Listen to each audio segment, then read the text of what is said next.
تاکہ مغفرت کو حاصل کیا جائے۔ وہ شرطیں یہ ہیں: نمبر 1، اللہ تعالیٰ کے لیے دل میں اخلاص کا ہونا اور اس کا حاضر ہونا، اس لیے کہ اخلاص تمام طاعت کے قبول ہونے کی اساس ہے، اور دل کے لیے ضروری ہے کہ وہ عاجزی اور انکساری کے ساتھ اللہ کی طرف متوجہ ہو۔ تو توبہ کرنے کی پہلی شرط کیا ہے؟ کیا ہے؟ کیا ہے؟ یعنی خالص اللہ کی رضا کے لیے توبہ کی جائے، کہ اللہ ناراض ہو گیا ہے اس کو منانا ہے، صرف دنیاوی فائدوں کو سامنے رکھ کے نہیں کہ اچھا یہ مشکل آ گئی ہے تو اس میں ہم اب توبہ استغفار کر لیں تاکہ ہماری وہ نعمت جو ہم چاہتے ہیں ہمیں ملے وہ مل جائے۔ تو جو اللہ کے لیے توبہ نہیں کرتا، گناہ نہیں چھوڑتا، اس کی استغفار کچھ نہیں۔ تو اللہ تعالیٰ کی ناراضگی سے بچنے کے لیے استغفار کرنی چاہیے، اور وہ کلمات کے جن کا زبان سے ورد کر رہا ہے اس کے لیے دل میں حاضر ہو۔ انسان جو بولے وہ اس کے دل میں حاضر ہو، یہ نہیں کہ ڈرامہ دیکھ رہے ہیں اور استغفر اللہ کی تسبیح پڑھ رہے ہیں اور 100 دفعہ پڑھ کے بھی ایک دفعہ نہیں سوچا کیا کہا۔ کیا یہ استغفار ہے؟ یہ تو صرف زبان کی ورزش ہو رہی۔ نمبر 2، گناہوں کو دوبارہ نہ کرنے کا پختہ عزم کرنا۔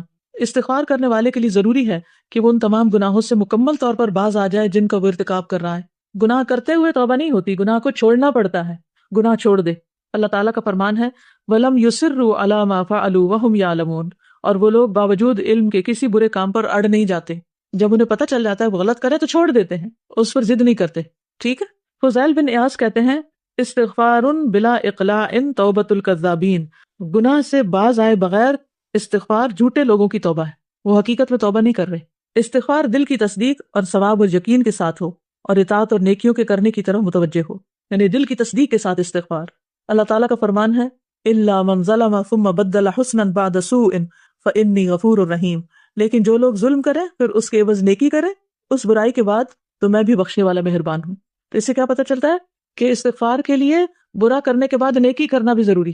جس طرح انسان نفس کو گناہ کی لذت چکھاتا ہے، اسی طرح اب اس کو اطاعت کا کڑوا پن بھی چکھائے۔ کون کون سے ہیں استغفار کی شرائط بتائیے؟ نمبر 1، اخلاص، پھر اس کے بعد جو بولے وہ اس کے دل میں بھی ہو، تصدیق کرے اس کی، اور گناہ کو چھوڑ دے، دوبارہ نہ کرنے کا عہد کرے اور اس کو چھوڑ دے۔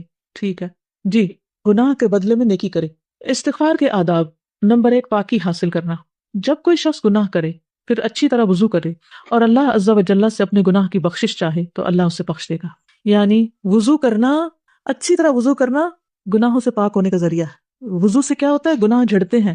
کس کس کو وضو کرنا مشکل لگتا ہے؟ ہم نہیں بولیں گے، یہ ہو ہی نہیں سکتا کہ وضو کرنا مشکل نہ لگے آپ کو۔ سردیوں میں مشکل ہے، عام روٹین میں بھی تھوڑی سی وہ سستی سی آتی ہے کہ اچھا وضو کرنا پڑے گا، اگر وضو نہ کرنا ہو تو نمازیں اور بھی آسان ہو جائیں۔ تو آج سے جب وضو کرنے جائیں تو آپ سوچیں کہ میں صرف اپنی میل کو چیل دور کرنے نہیں جا رہی بلکہ گناہ بھی جھاڑنے جا رہی ہوں، گناہ دھونے جا رہی ہوں۔ وضو گناہوں کو دھونے کا ذریعہ ہے۔ کتنی بڑی خوشخبری قرآن مجید میں آتا ہے والذین اذا فعلوا فاحشۃ او ظلموا انفسهم ذکروا اللہ فاستغفروا لذنوبہم ومن یغفر الذنوب الا اللہ۔ اور جب ان سے کوئی ناشائستہ کام ہو جائے یا کوئی گناہ کر بیٹھے تو فوراً اللہ کا ذکر اور اپنے گناہوں کے لیے استغفار کرتے ہیں۔ فی الواقع اللہ تعالیٰ کے سوا اور کون گناہوں کو بخش سکتا ہے؟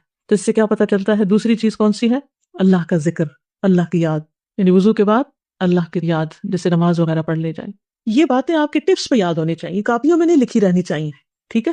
افضل وقت اختیار کرنا، جیسے حضرت یعقوب علیہ السلام نے کہا تھا نا سوف استغفر لکم ربی، میں عنقریب ضرور استغفار کروں گا تمہارے لیے اپنے رب سے۔ تو مفسرین کہتے ہیں کہ ان کا اشارہ تھا کہ میں تہجد کے وقت کروں گا، کیونکہ اس وقت خاص طور پر اللہ تعالیٰ خود پکارتے ہیں کوئی بخشش مانگنے والا کہ میں اس کو بخش دوں، کیونکہ مناسب وقت کے اختیار کرنے سے دل حاضر رہتا ہے اور اس میں خشوع و خضوع پیدا ہوتا ہے۔ اور افضل وقت ہے رات کا آخری حصہ۔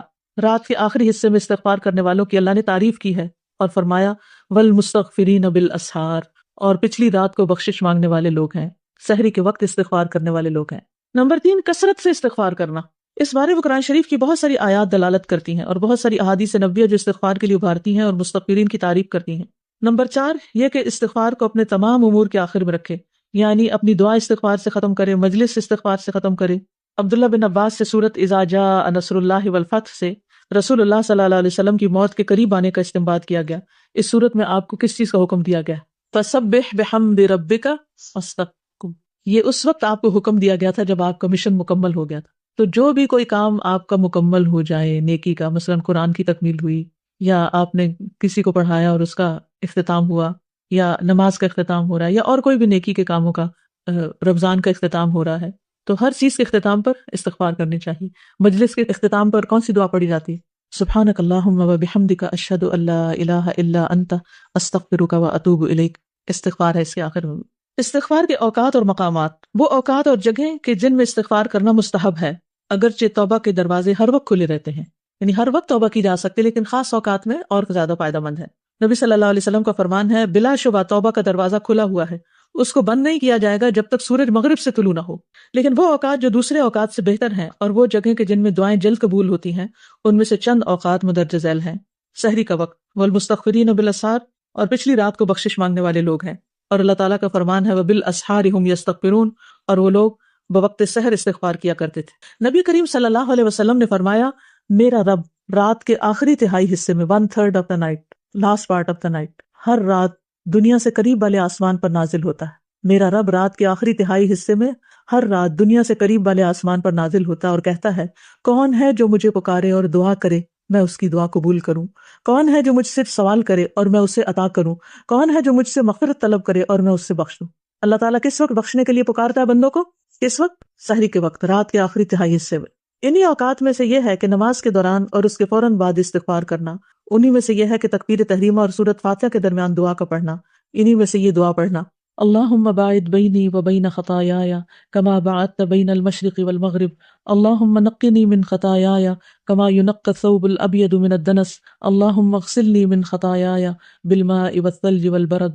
اب آپ دیکھیے، اگر آپ تہجد پڑھ رہے ہیں اور آپ اللہ اکبر کہہ کے یہ دعا پڑھتے ہیں تو آپ ان لوگوں میں شامل ہو جاتے ہیں نا جو استغفار کرتے ہیں رات کے پچھلے پہر۔ اس دعا کو بھی یاد کر لیجئے اور اپنی نمازوں کا حصہ بنا لیجئے، بہت ہی پیاری دعا ہے۔ اے اللہ، میرے اور میرے گناہوں کے درمیان مشرق و مغرب کی سی دوری فرما دے۔ یا اللہ، مجھے میرے گناہوں سے سفید کپڑے کی طرح صاف کر دے۔ یا اللہ، میرے گناہ پانی، برف اور اولوں سے دھو دے۔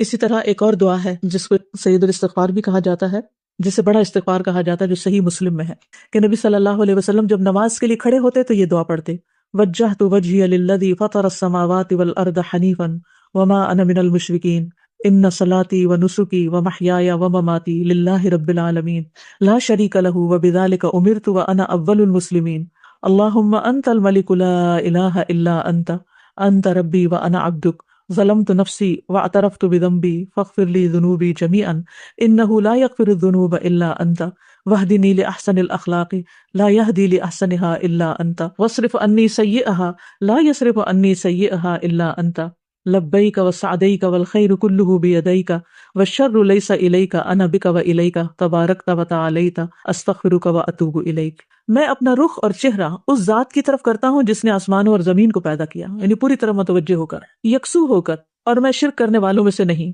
بے شک میری نماز، میری قربانی، میرا مرنا اور جینا سب اللہ رب العالمین کے لیے ہے، اس کا کوئی شریک نہیں، اور میں اسی کا حکم دیا گیا ہوں اور میں پہلے کے مسلمانوں جیسا ہوں۔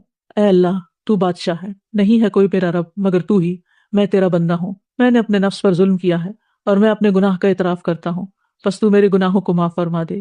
تیرے سوا کوئی دوسرا گناہوں کو بخشنے والا نہیں ہے، اور مجھے اچھے اخلاق کی رہنمائی کر، تیرے سوا کوئی دوسرا اچھے اخلاق کی رہنمائی نہیں کر سکتا، اور برے اخلاق کو مجھ سے پھیر دے اور دور کر دے، تیرے علاوہ کوئی دوسرا اس کو دور نہیں کر سکتا۔ اے اللہ، میں تیری خدمت کے لیے بار بار حاضر ہوں، ساری بھلائی تیرے ہاتھوں میں ہے اور برائی تیری طرف سے نہیں ہے، میں تیری طرف رجوع کرتا ہوں، تیری ذات بابرکت اور بلند ہے، میں تجھ سے بخشش اور توبہ مانگتا ہوں۔ پھر تشہد اور سلام پھیرنے کے درمیان آخری دعا، جہاں ہم رب جعلنی پڑھتے ہیں نا، وہاں کی دعا ہے۔ کس کو آتی ہے؟ اللہم اغفر لی ما قدمت وما اخرت وما اسررت وما اعلنت وما اسرفت وما انت عالم به منی انت المقدم وانت المؤخر لا الہ الا انت۔ اے اللہ، میرے پہلے اور بعد والے، پوشیدہ اور ظاہر اور زیادتی والے گناہوں کو معاف کر دے، جن کو تو مجھ سے زیادہ جانتا ہے، تو ہی پہلے ہے اور تو ہی بعد میں ہے، نہیں ہے کوئی معبود برحق مگر تو ہی۔ تو انسان اس طرح اللہ سبحانہ وتعالیٰ سے بخشش کی دعا مانگتا ہے اگلے پچھلے سارے گناہوں کے لیے۔ بہت ہی خوبصورت دعا ہے، یعنی سلام پھیرنے سے پہلے یہ دعا پڑھ لی جائے۔ مسلم کی ایک اور روایت میں یہ دعا آتی، اللہم اغفر لی ما قدمت وما اخرت وما اسررت وما اعلنت وما اسرفت وما انت عالم به منی انت المقدم وانت المؤخر لا الہ الا انت۔ نبی صلی اللہ علیہ وسلم اپنے رکوع میں یہ دعا مانگتے تھے، سبحانک اللہم ربنا وبحمدک اللہم اغفر لی۔ اے ہمارے رب، تیری ذات پاک ہے، تعریف تیرے ہی لیے ہے، اے اللہ تو مجھے بخش دے۔ اور انہی اوقات اور جگہوں میں سے سجدہ کے دوران استغفار کرنا ہے، کیونکہ نبی صلی اللہ علیہ وسلم سے حدیث میں وارد ہے، آپ نے فرمایا بندہ اپنے رب سے سب سے زیادہ قریب سجدے کی حالت میں ہوتا ہے، اس لیے اس میں زیادہ دعا کرو۔ تو سجدے کا استغفار کون سا ہے؟ اللہم اغفر لی ذنبی کلہ دقہ وجلہ واولہ وآخرہ وعلانیتہ وسرہ، یہ سجدے میں پڑھے تو انشاءاللہ گناہ معاف ہوں گے۔ اے اللہ میرے تمام گناہ چھوٹے بڑے اگلے پچھلے ظاہر اور پوشیدہ کو بخش دے۔ دو سجدوں کے درمیان کیا پڑھتے تھے آپ؟ اللہم اغفر لی وارحمنی واہدنی وعافنی، اور رب اغفر لی رب اغفر لی، دو دفعہ یہ رب اغفر لی رب اغفر لی۔